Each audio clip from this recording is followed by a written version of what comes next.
Difficile parce qu'en fait, les deux sont très intenses dans l'émotion, dans le jeu.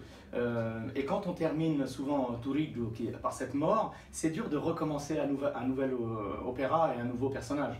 Mais j'aime bien chanter les deux parce que ce sont deux ouvrages vraiment différents. Les personnages aussi sont tous les deux différents, ils sont tous les deux victimes quelque part, et j'aime bien ces personnages qui ont aussi du cœur, il y a tout dans ces ouvrages, c'est un concentré de toutes les œuvres, il y a de la trahison, comment dire, de l'amour, de la haine, du spectacle, du plaisir, enfin il y a tout. Du cœur, vous le dites, oui. C'est vrai qu'on est au sud de l'Italie avec ces deux œuvres, oui. On est en Calabre, on est même en Sicile, alors là ce sont vos origines qui chantent. Oui, tout à fait, c'est vrai que je suis toujours ému de chanter ces ouvrages-là. D'ailleurs, je chante la sicilienne au départ, vraiment en sicilien, donc dans vraiment la langue sicilienne, où j'ai changé même quelques mots, et pour pouvoir être le plus proche possible de l'œuvre. Cavalleria, Payas, vous avez déjà abordé ce répertoire, notamment au Metropolitan Opera, dans une salle gigantesque. Ici, c'est une salle beaucoup plus petite, un théâtre à l'italienne. De chanter uno squarcio di vita, comme ça, aussi près du public, est-ce que ça aide? C'est pareil, pour moi, il n'y a pas de différence en réalité. Moi, j'aime bien les grandes salles aussi, parce qu'on sent que la voix s'envole. Mais je dois dire qu'ici, à Zurich, le théâtre est formidable, parce qu'on entend bien l'orchestre, l'acoustique est formidable, et on est vraiment dans la salle, on est vraiment dans le public. Je crois que le public aussi est presque sur scène. Et voilà, donc il y a un rapport presque théâtral avec le public aussi, donc c'est ça qui me plaît énormément. Et puis c'est un drame, vous le disiez, concentré. C'est vrai qu'on a 1h15, 1 heure de musique, même pour Payas, beaucoup de choses qui se passent. Oui. Ça, c'est un défi aussi rythmiquement, d'arriver à tenir et à tenir le public. C'est très difficile parce que vous savez qu'à l'époque, on faisait les entr'actes, un entr'acte dans Cavalleria avant l'intermezzo et un autre entr'acte à Payas avant l'intermezzo aussi. Aujourd'hui, bien sûr, tout a changé, on fait un seul entr'acte, donc c'est très difficile parce que ça arrive vite. Tout de suite, quand vous avez fini le duo avec Santuzza, on a à peine quelques minutes et puis hop, ça redémarre et c'est un run-through jusqu'à la fin avec des airs très difficiles, très haut perché, il faut des techniques excellentes parce que sinon on se casse la voix très facilement. Et Payas, c'est pareil, on peut se casser la voix dans Payas juste dans l'entrée, avec ces chœurs qui sont tonitruants, cet orchestre, et d'un coup il faut chanter là-dedans. Et souvent les ténors du passé, et même si vous écoutez certains enregistrements dont celui où Léon Caval était directeur artistique, le ténor ne chantait pas parce que c'est très difficile de garder son contrôle. Voilà, pour moi le meilleur, parce que c'est celui qu'on a entendu le plus souvent, c'est Gilli, parce que déjà il a réussi à chanter les deux rôles jusqu'à la fin de sa vie. C'est un des seuls qui a chanté jusqu'au bout ces deux rôles ensemble.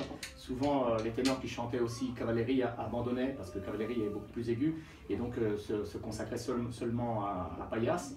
Mais je dois dire que pour moi, Gilli a été un des plus grands parce qu'il a emmené cette œuvre avec aussi de la morbidezza, aussi une voix qui flottait et une voix aussi de temps en temps légère et dramatique ensemble. Donc c'était pas seulement le ténor dramatique avec une voix baritonale ou une voix très dramatique, non. Gilli faisait tout, les deux, et je crois que c'est lui vraiment qui a été le champion de ces deux œuvres. Alors vous parlez de caractéristiques vocales, c'est vrai que quand on regarde votre parcours artistique, c'est frappant de voir à quel point vous êtes polyvalent, vous faites de bel canto, le répertoire lyrique même plus lourd avec Othello que vous avez chanté encore l'année passée, et puis des prises de rôle, le roi Artus, je vois que vous avez chanté également l'Africaine de Meyerbeer l'année passée. Oui, le Cid, enfin... Qu'est-ce qui vous incite à choisir un rôle plutôt qu'un autre? Non, c'est des propositions qui m'arrivent des théâtres, et bon, je dis oui ou non. Et souvent, quand j'ai envie de faire un rôle que personne ne m'offre, je le fais moi-même, c'est-à-dire où là je produis tout, quitte à me ruiner, comme Cyrano ou d'autres œuvres, Orphée ou des choses comme ça. Ça, c'est des choses que j'ai fait moi-même, mais j'en suis très fier parce que c'était un excellent travail à chaque fois, et c'est une sorte de dépassement de soi. Mais vous savez, en réalité, les œuvres, quand on ouvre une partition, n'importe quelle partition, c'est marqué pour le rôle du ténor, ténor. C'est jamais marqué ténor dramatique, ténor léger, ténor spinto. En fait, c'est écrit pour ténor. Donc j'essaie de chanter avec ma voix les rôles les plus différents. Roberto Alagna, presque 30 ans de carrière, une voix toujours, Plus, oui.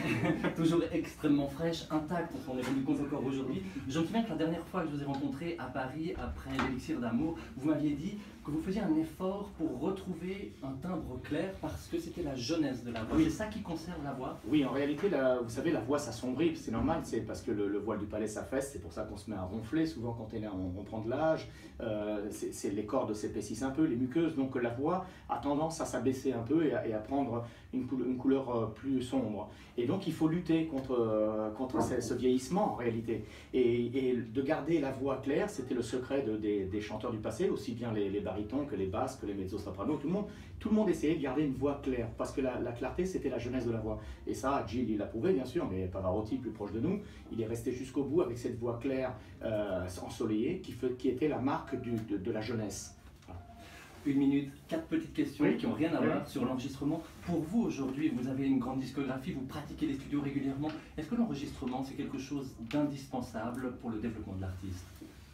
Oui, oui, je pense. Vous savez, moi, chaque représentation est enregistrée, je l'enregistre parce qu'il faut réécouter, pas seulement pour son plaisir, mais parce qu'il faut à chaque fois il faut être autocritique et pour pouvoir progresser, il faut s'écouter soi-même, sinon on n'a pas un vrai rendu.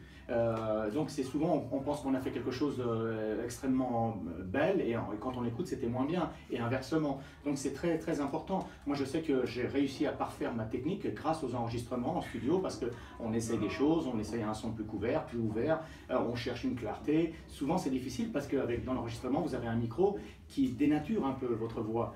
Et donc il faut trouver c'est une alchimie, il faut être comme une sorte d'orfèvre et il faut faire le juste dosage, il faut être comme un alchimiste, voilà, et pour transformer les choses en or, c'est pas si simple, il faut trouver la formule, et voilà, donc c'est vrai que l'enregistrement est capital. Et moi quand on vient me demander des conseils, je dis toujours aux jeunes chanteurs, enregistrez-vous, et ensuite jugez-vous comme un autre chanteur.